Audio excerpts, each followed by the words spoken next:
Hello, എല്ലാവർക്കും പുതിയൊരു വീഡിയോയിലേക്ക് സ്വാഗതം. അപ്പോൾ ഏവരും കാത്തിരുന്ന ഉപ്പും മുളകും സീസൺ 3 ഫസ്റ്റ് എപ്പിസോഡ് ഇന്ന് റിലീസായിട്ടുണ്ട്. അപ്പോൾ നമുക്ക് എപ്പിസോഡ് റിവ്യൂ നോക്കാം. നേരത്തെ കണ്ട പ്രമോയിലെ പോലെ ഒന്നുമല്ല കേട്ടോ ഫസ്റ്റ് എപ്പിസോഡ് വന്നിരിക്കുന്നത്.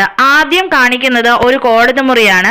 കോടതി മുറിയിൽ ബാലുവിന്റെയും നീലുവിന്റെയും ഡിവോഴ്സ് ആണ് നടക്കാൻ പോകുന്നത്.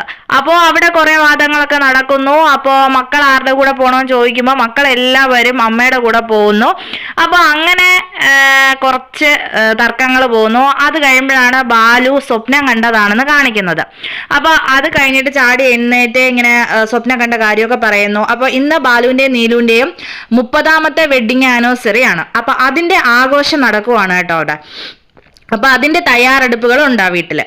അപ്പൊ നമ്മൾ എല്ലാവരും പ്രതീക്ഷിച്ചിരുന്നത് ശ്രീ, അതായത് കുട്ടുമാമന്റെ മകളായിട്ടാണ് നമ്മുടെ നന്ദൂട്ടി വരുന്നതെന്നാണ് വിചാരിച്ചത്. പക്ഷെ നന്ദൂട്ടി നമ്മുടെ ലച്ചുവിന്റെ മകളായിട്ടാണ് വരുന്നത്. സിദ്ധു ഇപ്പോഴും വന്നിട്ടൊന്നുമില്ല. സിദ്ധു ഇടയ്ക്ക് വന്നു, എന്നിട്ട് പോയി. ഇപ്പൊ ലീവ് കിട്ടിയില്ല എന്ന് തന്നെയാണ് നമ്മുടെ സ്റ്റോറിയിൽ വീണ്ടും പറഞ്ഞേക്കുന്നത്. അപ്പോൾ നെയ്യാറ്റിൻകരയിൽ നിന്ന് അപ്പൂപ്പനും അമ്മുമ്മയൊക്കെ വരുന്നു. പിന്നെ പടവലത്തെ അമ്മുമ്മയൊക്കെ ഉണ്ട്. അപ്പൂപ്പൻ വരുമെന്ന് പറയുന്നു. അപ്പോൾ ഇന്ന് അവിടെ 30ാം വിവാഹ വാർഷികമാണ്, ആഘോഷമാണ് നമ്മുടെ പാറമട വീട്ടിൽ നടക്കുന്നത്.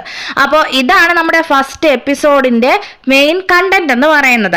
അപ്പോൾ നിങ്ങൾ എല്ലാവരും ഇന്നത്തെ എപ്പിസോഡ് കണ്ടിട്ടുണ്ടായിരിക്കും. അപ്പോൾ ഒത്തിരി പേര് കാത്തിരുന്ന ഒരു സിറ്റ്കോമാണ് നമ്മുടെ ഉപ്പും മുളകും.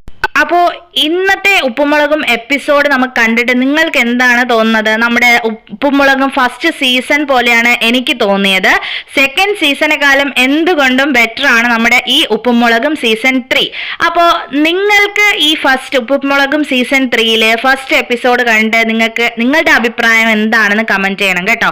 ഇന്നത്തെ എപ്പിസോഡിൽ നിങ്ങൾക്ക് ആരെയാണ് കൂടുതൽ ഇഷ്ടമായതെന്നും കമന്റ് ചെയ്യണം. അപ്പോൾ പുതിയ വീഡിയോയുമായിട്ട് വരാം. ബൈ.